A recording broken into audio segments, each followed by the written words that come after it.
الله من الشيطان الرجيم. بسم الله الرحمن الرحيم. ومن الناس من يعبد الله على حرف فإن أصابه خير اطمأن به وإن أصابته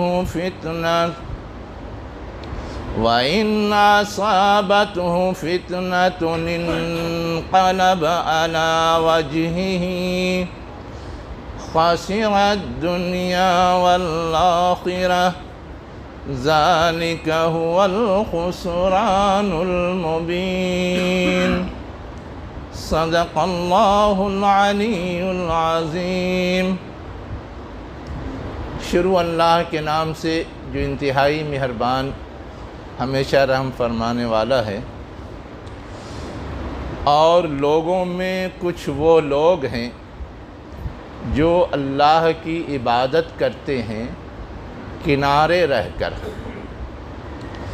بس اگر انہیں کوئی بھلائی پہنچتی ہے تو وہ اس پہ مطمئن ہوتے ہیں، اور اگر انہیں کوئی آزمائش لاحق ہوتی ہے تو وہ الٹے پاؤں پلٹ جاتے ہیں.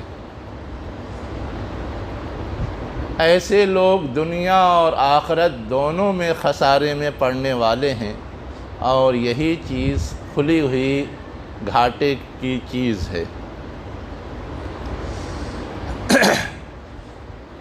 ہم اور آپ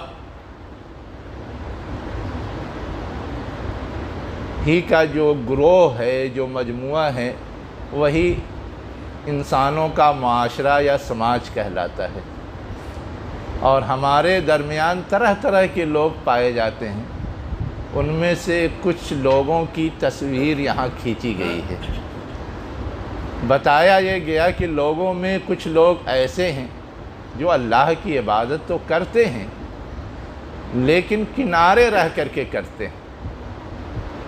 غور طلب بات یہ ہے کہ وہ کیوں کنارے ہوتے ہیں. اصلاً اس کی وجہ ہے. کلاس کے اندر سب سے پیچھے کون بیٹھتا ہے؟ جو سب سے کمزور ہوتا ہے. بہت زیادہ اس کو پڑھنے لکھنے سے دلچسپی نہیں ہوتی، پڑھنے لکھنے میں وہ محنت نہیں کرنا چاہتا، وہ کلاس میں سب سے پیچھے بیٹھتا ہے. ویسے ہی جو ایمان میں کمزور ہوتا ہے، جو ایمان کے خاطر کوئی قربانی دینا نہیں چاہتا، جو ایمان کے لیے کوئی کوشش اور محنت کرنا نہیں چاہتا، وہ کنارے رہ کر کے عبادت کرتا ہے. وہ کوئی زحمت اور قربانی دینے کے لیے تیار نہیں ہوتا. ہاں، بغیر زحمت اور قربانی کے کوئی چیز ہو جائے تو ٹھیک ہے، اور اگر قربانی دینے کا سوال ہو تو راہ فرار اختیار کرتے ہیں. وجہ کیا ہے؟ ایمان کا کمزور ہونا، جس کی وجہ سے کنارے کنارے رہ کر کے عبادت کرتے ہیں. جیسے فوج کے اندر اگر لڑنے کے لیے فوجیوں کو کھڑا کر دیا جائے، جو فوجی جذبے کے ساتھ لڑتا ہے وہ آگے آگے رہتا ہے، اور جو فوجی جان بچانے کے چکر میں ہوتا ہے وہ آگے آگے نہیں رہتا، وہ پیچھے کھڑا رہتا ہے. جب دیکھتا ہے کہ فوج جیت رہی ہے تو آگے بڑھ کے آ جاتا ہے، اور جب دیکھتا ہے کہ فوج ہار رہی ہے تو وہ بھاگ کھڑا ہوتا ہے کہ کم سے کم اپنی جان بچا لے. یہاں یہ کہا جا رہا ہے کہ وہ لوگ جنہوں نے اللہ کو مانا ہے، اللہ کو تسلیم کیا ہے، ان کا حال یہ ہے کہ اگر نارمل حالات ہیں تب تو ٹھیک ہے، اللہ کی عبادت کرتے ہیں. لیکن اگر مشکل حالات آ جاتے ہیں، آزمائش کی گھڑی آ جاتی ہے، تو پھر وہ اپنے آپ کے تحفظ میں دائیں بائیں بھاگنے کی کوشش کرتے ہیں، حالات کا مقابلہ نہیں کرتے، مشکلات کا سامنا نہیں کرتے، اس کے لیے کوئی زحمت اٹھانے کو تیار نہیں ہوتے۔ اس لیے کہا گیا کہ کچھ لوگ ایسے ہیں جو کنارے رہ کر کے عبادت کرتے ہیں۔ ویسے ہی ہمارے اور آپ کے روزمرہ کی زندگی میں مشاہدے کی ایک چیز اور ہے، وہ کام جس کو کرنے میں کسی کی مخالفت کا سامنا نہ ہو، وہ کام کرنا آسان ہے۔ کسی کو اچھی بات بتا دیجئے، وہ مانے نہ مانے سن تو لے گا۔ یہ کام ہم میں سے ہر ایک کرتا ہے، لیکن کوئی اگر کسی خرابی اور برائی میں مبتلا ہے، کسی گناہ میں مبتلا ہے، اس کو آپ اس سے روکیں، اس سے باز رہنے کے لیے کہیں، اسے روکنے کے لیے کسی طرح کا دباؤ ڈالیں، تو وہ آسانی سے بات سنتا نہیں بلکہ کبھی کبھی مخالفت پہ آمادہ ہو جاتا ہے۔ تو یہ چیز گویا بھیڑ کے چھتے میں ہاتھ ڈالنے کے مترادف ہوتی ہے۔ اب یہ کام کرنے کے لیے کوئی جلدی تیار نہیں ہو سکتا۔ کوئی برا ہے تو اس کو برا کہیں، کوئی غلط کار ہے تو اس کو غلط کار کہیں، کوئی اگر شرارت کر رہا ہے تو اس کی وہ شرارت سے روکنے کی کوشش کریں۔ یہ ایک مشکل کام ہے۔ اس کام کے لیے کوئی جلدی ہاتھ نہیں ڈالتا، کوئی جلدی آگے نہیں بڑھتا، لیکن واعظ کرنا ہو، نصیحت کرنا ہو تو اس کام میں کوئی مخالفت کے لیے کھڑا نہیں ہوتا۔ اس لیے یہ کام آسان ہے، یہ کام ہر ایک کرتا ہے، ہر ایک کرنے کو تیار ہو جاتا ہے۔ حالانکہ ہم سے اور آپ سے مطلوب تو دونوں کام ہیں۔ اللہ کی عبادت کا تقاضا جہاں یہ ہے کہ ہم خود اچھے اچھے کام کریں، وہیں تقاضا یہ ہے کہ ہم خود برے کام سے رکیں۔ ویسے ہی اللہ کی عبادت کا جہاں یہ تقاضا ہے کہ لوگوں کو اچھی اچھی بات بتائیں، وہیں اس کا یہ بھی تقاضا ہے کہ لوگوں کو بری باتوں سے روکیں، ٹوکیں، تنبیہ کریں۔ اگر ہم صرف پہلا کام کرتے ہیں، دوسرا کام نہیں کرتے ہیں، تو یہ چیز بھی کیا ہے؟ کنارے رہ کر کے عبادت کرنے کے مترادف ہے کہ ہم نے گویا ایک آسان چیز تو اختیار کر لی، لیکن جو مشکل چیز ہے اس کو اختیار نہیں کی۔ تو یہاں یہ کہا جا رہا ہے کہ وہ لوگ جو زحمت اور پریشانی اور قربانی سے بھاگتے ہیں، وہ مشکل کاموں سے گریز کرتے ہیں، اور جو صرف لالچ کی خاطر اسلام کو قبول کرتے ہیں، کسی امید میں اسلام کو قبول کرتے ہیں، اس کے لیے کوئی قربانی دینا نہیں چاہتے، کوئی زحمت اٹھانا نہیں چاہتے، وہ گویا اپنے آپ کو کنارے رکھتے ہیں۔ یہ میں نے آپ کے سامنے کچھ تصویریں یا کچھ مثالیں رکھی ہیں۔ اب اس کی روشنی میں ہم اپنے احوال کو چیک کریں کہ کہیں ایسا تو نہیں کہ ہم پر اور آپ پر بھی اللہ کی یہ بات چسپاں ہوتی ہے، صادق آتی ہے، ہم بھی کہیں اس بیماری کا تو نہیں شکار ہیں۔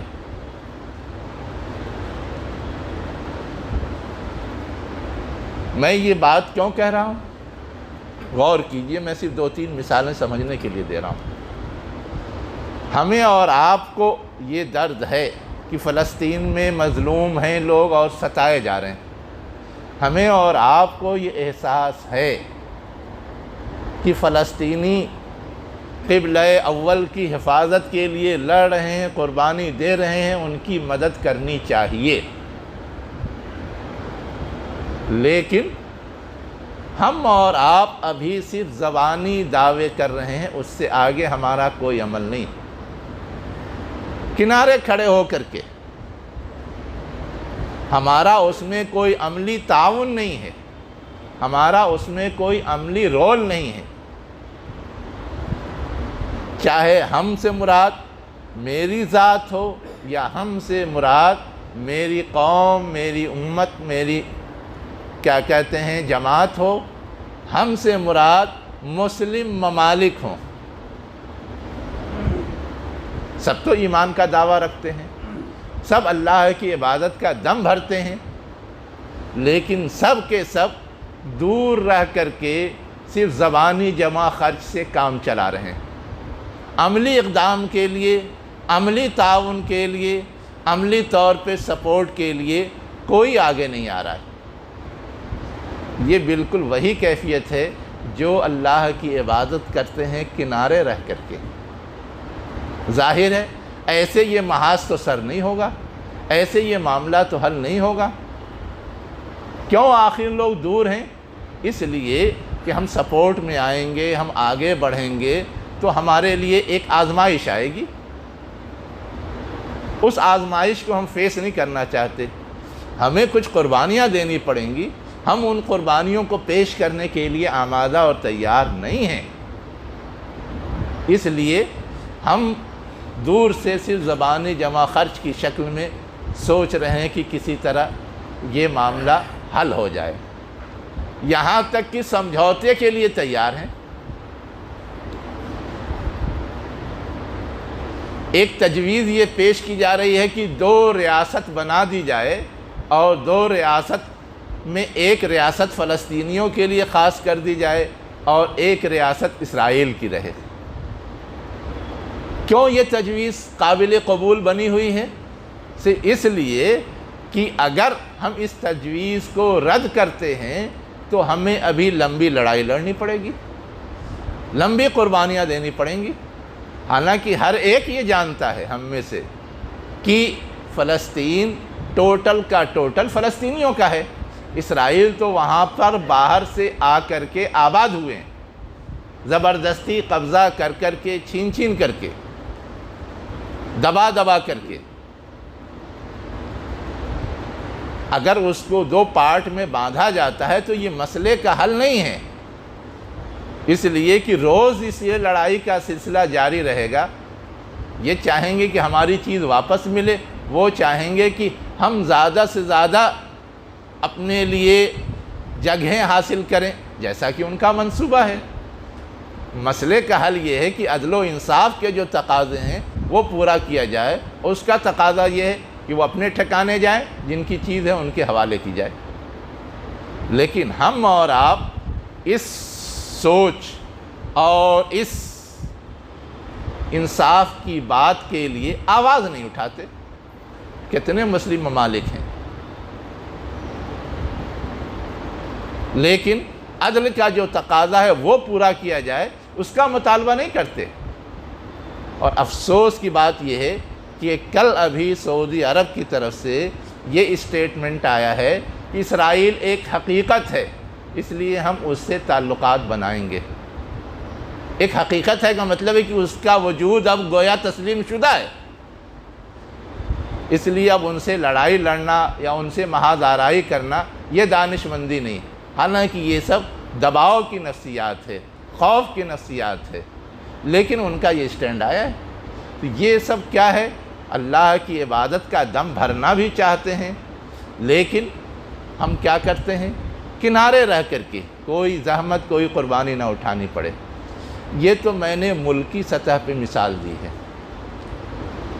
ہم اور آپ جہاں رہ بس رہے ہیں یہاں بھی اسی طرح کے معاملات ہیں، اور وہاں بھی ہم کنارے کنارے رہ کر کے عبادت کرنا چاہتے ہیں۔ اللہ تعالیٰ نے ہم پہ قربانی لازم کی ہے، لوگ یہ چاہتے ہیں کہ قربانی پہ پابندی لگائیں۔ اب صرف اس لیے کہ ہم اس کے لیے جد و جہد کریں گے، کوشش کریں گے، تو کچھ نہ کچھ کشمکش ہوگی، کچھ نہ کچھ مسائل آئیں گے۔ ان مسائل کو ہم فیس نہیں کرنا چاہتے تو ہمارے سو کال دانشوران کہتے ہیں کہ سبزی کھا کر کے ہی جی لیں گے، قربانی نہیں کریں گے تو کون سا پہاڑ ٹوٹ جائے گا۔ مسئلہ یہ ہے کہ اللہ کے حکم پر عمل درآمد نہیں کریں گے تو اللہ کی نافرمانی نہیں ہوگی، اللہ کی عبادت کا حق ادا ہوگا۔ گویا ہم کنارے کنارے رہ کر کے صرف اس کام کو کرنا چاہتے ہیں جو عافیت سے ہو جائے، اس کام کا جوخم نہیں لینا چاہتے جس کے لیے کچھ قربانی دینی پڑے، جس کے لیے کچھ پریشانی اٹھانی پڑے، اس لیے یہ کہا جاتا ہے۔ ویسے ہی عملی زندگی میں ہم اور آپ کیا کرتے ہیں؟ شریعت نے ہم سے کچھ مطالبات کیے، ان مطالبات کے پیچھے اللہ کی حکمتیں ہیں، لیکن مختلف مصلحتوں کے نام پر ہم اس سے گریز کرتے ہیں، بھاگتے ہیں۔ ہم اور آپ یہ جانتے ہیں کہ داڑھی رکھنا سنت ہے، ہم اور آپ یہ جانتے ہیں کہ ہمارا ایک مخصوص لباس ہے جو ہماری شناخت اور ہماری پہچان ہے، لیکن اس کی وجہ سے کہیں کہیں مسائل آتے ہیں۔ داڑھی والا دیکھ کر کے لوگوں کا طرز عمل بدل جاتا ہے، ہمارا مخصوص لباس دیکھ کر کے لوگوں کی نظریں ترچھی ہو جاتی ہیں، تو ہم سوچتے ہیں کہ اگر ہم داڑھی نہ رکھیں، اگر ہم لباس چینج کر لیں، کیا فرق پڑ جائے گا؟ گویا ہم اللہ کی دی ہوئی بعض ہدایات سے دستبردار ہونے کو تیار ہو جاتے ہیں۔ یہ بھی ہے اللہ کی عبادت کنارے کنارے رہ کے کرنا، اتنا ہی جتنا بغیر زحمت کے ہو جائے، اور جہاں زحمت کا خطرہ ہو وہاں ہم اس سے بچنے کی کوشش کرتے ہیں۔ ایسی بہت ساری چیزیں ہیں جو ہماری روزمرہ کی زندگی میں پائی جاتی ہیں۔ ہم اور آپ اس پہلو سے بھی غور کریں، اللہ تعالیٰ نے کچھ چیزیں ہم پہ اور آپ پہ فرض کی ہیں،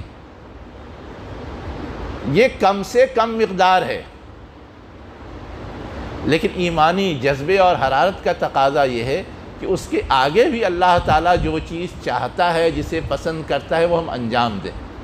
تو ہم تو 4 رکعت فرض پڑھ لیتے ہیں، سنت سے راہ فرار اختیار کرتے ہیں، ہم تو فرض نمازیں پڑھ لیتے ہیں، لیکن قیام لیل جس کی بڑی فضیلت ہے اور جس سے مومن کو تقویت ملتی ہے، اس سے راہ فرار اختیار کیے ہوئے ہیں۔ یہ سب گویا کنارے رہ کر کے عبادت کرنے جیسا ہے۔ تو یہ وہ کمزوریاں ہیں جس کی بنیادی وجہ کیا ہے؟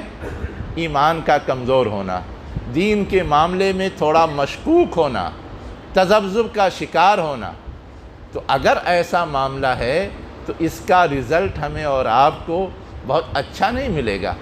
کہا گیا کہ ہم دنیا میں اپنا نام تو مسلمانوں میں لکھوا رہے ہیں، صاحب ایمان میں لکھوا رہے ہیں، لیکن دنیا میں بھی کوئی ہمارے ایمان پہ اعتبار نہیں کرے گا، بھروسہ نہیں کرے گا۔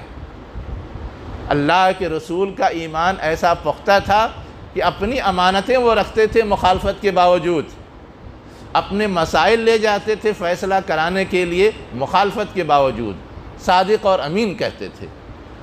لیکن ہم اگر اب کہیں کمزور نظر آئیں گے دین کے معاملے میں، ایمان کے معاملے میں، تو دنیا ہم پہ بھروسہ نہیں کرے گی، اعتبار نہیں کرے گی، ہمیں سچا تسلیم نہیں کرے گی، دھوکے باز سمجھے گی، اور آخرت میں تو برا نتیجہ نکلنے ہی والا ہے۔